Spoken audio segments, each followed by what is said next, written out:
Siamo sempre a Budusò, nelle domus Ludurru, mi si corregge, vabbè, ma sapete, il sole è quello che è. Poi andiamo anche là, qua, vediamo un po'. 50 gradi all'ombra, raga, follia pure. Iniziamo qua, oh, canaletta dell'acqua, e qua abbiamo delle cellette che si aprono su questa. Qua guardate la rifinitura dell'apertura, poi qua abbiamo probabilmente un piccolo altare.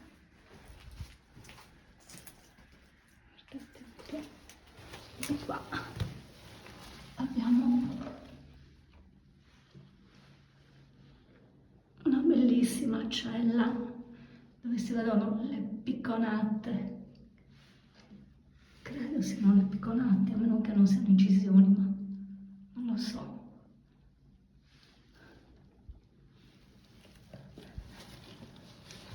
Sembrano anche falsi pilastri questi che reggono il soffitto. Vedete? Questo e questo.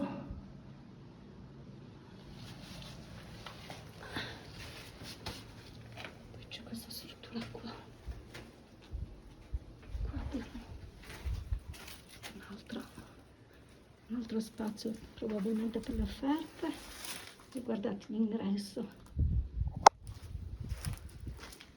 Qua abbiamo una coppella all'ingresso, guardate la roccia, scanalatura per l'acqua, e questa è piena d'acqua, però ha due aperture, due celle che si aprono sull'anticella con una falsa porta. Sul soffitto non vedo niente di particolare. Bellissima. Qua ne abbiamo un'altra che probabilmente da su quella che abbiamo visto prima, oppure no. Caspita, esce un freddo da qua dentro, stranissima, che bella.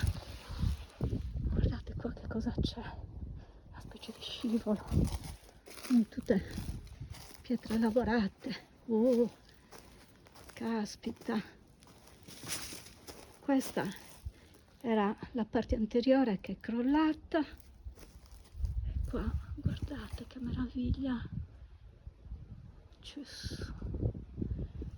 E qua entriamo, c'è meraviglioso, aiuto, che spettacolo, che spettacolo.